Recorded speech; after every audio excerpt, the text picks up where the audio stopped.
Have you ever wondered if Stoicism might be a scam, or maybe a little overhyped? How do you mean, my dear friend? I've been exploring Stoicism, and I find myself torn by various concerns that have deterred me from fully embracing this philosophy. Can you help me grapple with these issues and provide some insight? Certainly, my young friend. I'm here to guide you through your questions and uncertainties. What particular aspects of Stoicism trouble you? Well, one of my concerns is the perception that Stoics suppress their emotions, which to me seems to deny a fundamental aspect of humanity, our emotions. Your concern is valid and shared by many. The misconception that Stoics advocate emotional suppression is a common one. In reality, Stoicism doesn't encourage suppressing emotions.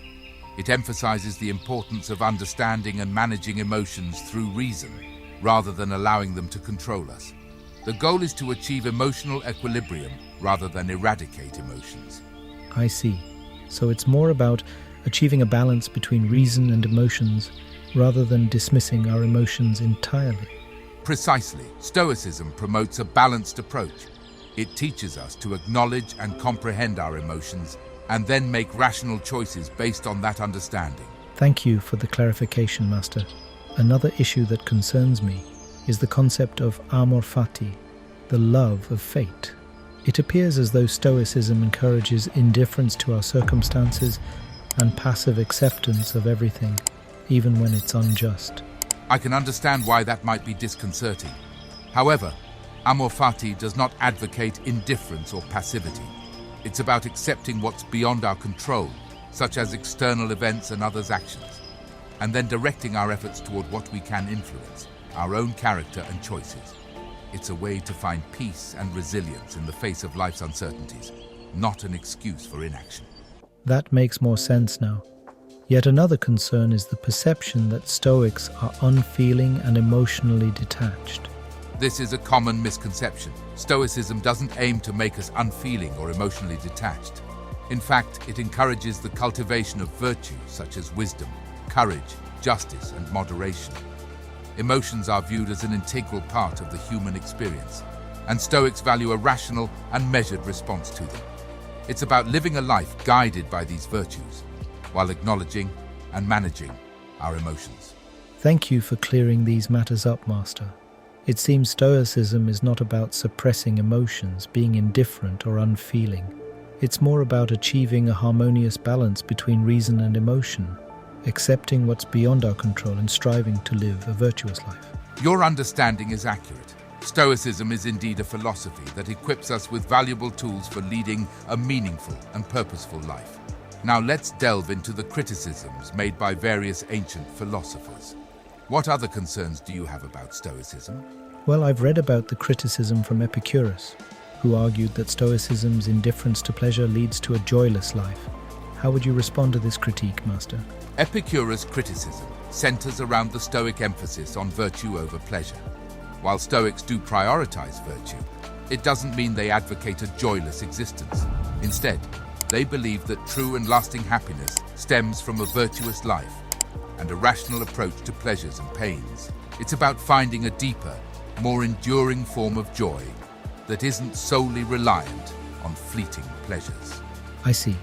Another criticism comes from the Academic Skeptics, who question the Stoic belief in the certainty of knowledge. How do Stoics respond to the challenge that their confidence in reason might be misguided?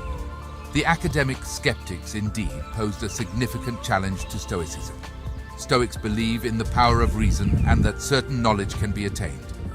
Their response to skepticism is that while absolute certainty might be elusive, it's still possible to approach knowledge with a high degree of confidence, especially when it concerns matters of virtue and living in accordance with nature. The Aristotelian critique by Aristotle himself raises concerns about Stoicism's approach to emotions. Aristotle argued that emotions play an essential role in moral decision-making. How do Stoics reconcile their stance on emotions with this criticism? Aristotle and Stoics had differing views on the role of emotions. Stoics don't seek to eliminate emotions, but rather to guide them with reason. They believe that emotions often arise from judgments and beliefs, and that a rational understanding of them can lead to wiser moral choices. It's about achieving a balance between reason and emotions, rather than dismissing the significance of emotions in decision-making. Thank you for addressing these criticisms, Master. I now have a more nuanced understanding of Stoicism and its responses to various philosophical challenges. You're most welcome, my young friend. Now, let's explore the criticisms from the Cynics and the hedonistic philosophers. What other concerns do you have about Stoicism? Well, the Cynics, particularly Diogenes, critiqued Stoicism for what they perceived as hypocrisy. They believed that Stoics often failed to live up to their own standards of virtue and that the Stoic focus on philosophical discourse and contemplation did not lead to practical and genuine moral conduct. How would Stoics address this critique? The Cynics' critique centers on the practical application of Stoic principles. Stoicism does emphasize living in accordance with one's philosophy. And while some Stoics may not fully embody their ideals, the philosophy itself encourages a sincere and genuine commitment to virtue in daily life. It's about self-improvement and striving for moral excellence. Thank you for that, Master.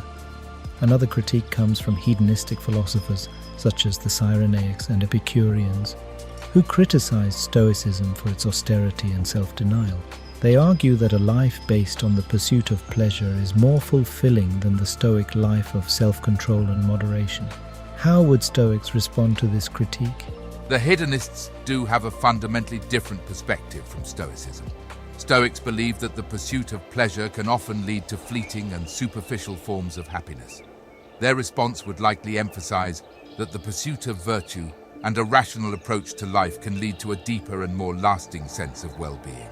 Stoics don't reject all pleasures but aim for a more profound and sustainable form of happiness through self-control and moderation. Thank you for elucidating these critiques as well, Master. I now have a more comprehensive view of Stoicism, its responses to criticism, and its philosophical underpinnings. You're most welcome, my dear. Remember that philosophy is a continuous journey of learning and self-discovery. If you have further questions or wish to explore more aspects of Stoicism or philosophy in general, do not hesitate to seek wisdom and guidance.